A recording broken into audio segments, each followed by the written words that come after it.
Hello and welcome, fellow Sovereigns. And I have been being told off lately, and so I'd like to share two stories that show us the power of our minds. So the first one is they're both true stories, which is most unusual for me. They're true, and the first one happened in the early 1970s. So there was Bill Thetford and Helen Schucman, who were clinical psychologists in a medical university in America. And it was a very, very unpleasant, full of conflict type environment to be in. All the professors were fighting for a slice of the budget, and they were fighting each other and saying, my study is more important than your study. And there's just a whole constant stuff going on about mine, and I'm more important than you, and da da da da da. And as well as that sort of larger environment that they were in, Helen and Bill were having conflict with each other. So Bill was kind of the boss, and Helen was working under him in the department. And this had been going on for a couple of years. It was getting worse. It was not getting better. And eventually, Bill had enough. And I don't know the details or the actual conversation that they had, but it went something like this. Bill asked Helen to can we just sit down together and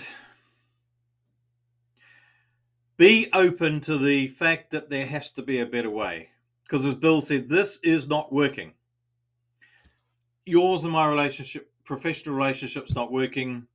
Our relationship with the university and everything that's going around, it's not working for anyone.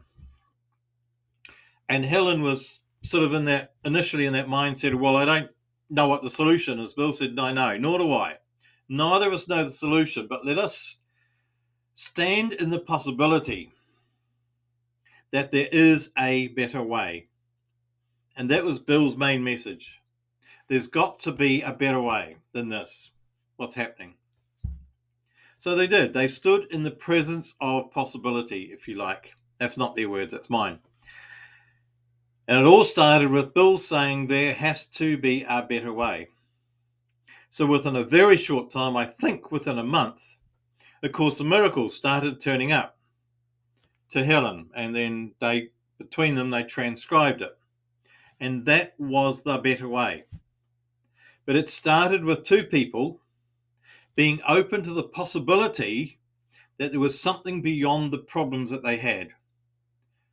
There were possibilities. They did not know what they were, but they just presumed there would be some. And so they asked, wherever you ask, there's got to be a better way.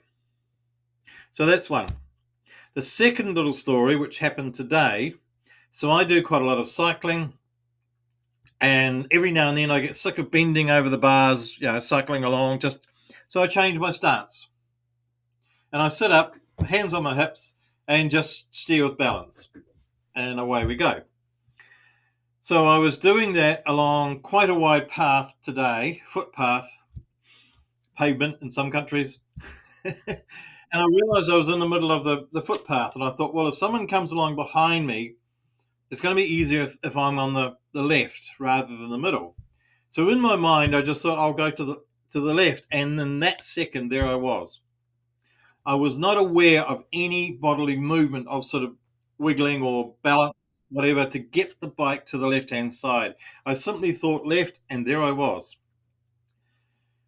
And maybe in some infinitesimal way, my body did do the movement, but I was not aware of it. It did not need my input, my deliberation, my purposefulness. All it needed was me to say to myself, I'll just move over to the left. And there I was. So why am I being told off? So at the moment, there are a lot of problems in the world. There have always been lots of problems. These ones seem to be bigger, more universal, worldwide, if you like. And Yes, I absolutely agree. There's some terrible things going on. There are some really stupid things going on. There are really some demonic things going on.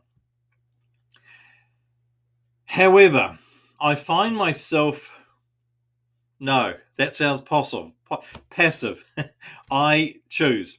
I choose every now and then when people are discussing something terrible that's going on and they get feverish and they build on it. And my insanity that I'm experiencing is worse than yours. Let's make it worse and worse. So I tend to find myself jumping in and saying, yes, let's acknowledge that there's bad stuff happening, but also let's acknowledge that there is a solution. We don't know what the solution is, but let us stand in the possibility that there is a solution, that there has to be a better way. And so people get really upset, or some people have got upset.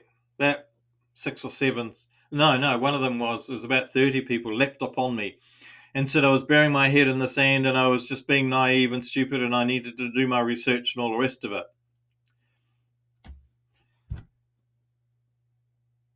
And all I can say is, please, let us just stand in the possibility that there is a solution to whatever the problem is, whether it's a whole lot of problems that are connected together, as many of them are. It doesn't matter how big or complex or how beyond our knowing the problem is. We don't need to know the solution, but we do step forward when we stand in the possibility that there is a solution, not knowing what it is, just being open to possibilities. There has to be a better way, as per Bill. And as kind of a silly example, I guess, of my bike, but my bike just went on its own when I thought about it. So it's an amazingly powerful thing, this mind of ours, not brain, that's a separate thing. Our mind. If we can think solution, even when we don't know what it is. And it's almost like on my push bike, I just thought about it. I didn't actually think, oh, I need to move my body here and I need to do this and I didn't even think about that. I didn't think about the solution. I just knew where I wanted to be. So if we can stand in the possibility without knowing, having no idea what the solution could be, where it could come from, who it could come from, when it could arrive, just in the absolute openness and breathing in, knowing there's a solution. And so I suggest every time a problem arises, acknowledge the problem and then step into solution and watch the magic happen. And so today I wish you the openness of solutions that we don't know exist and watching the magic happen. And I bless you and all who sail in her.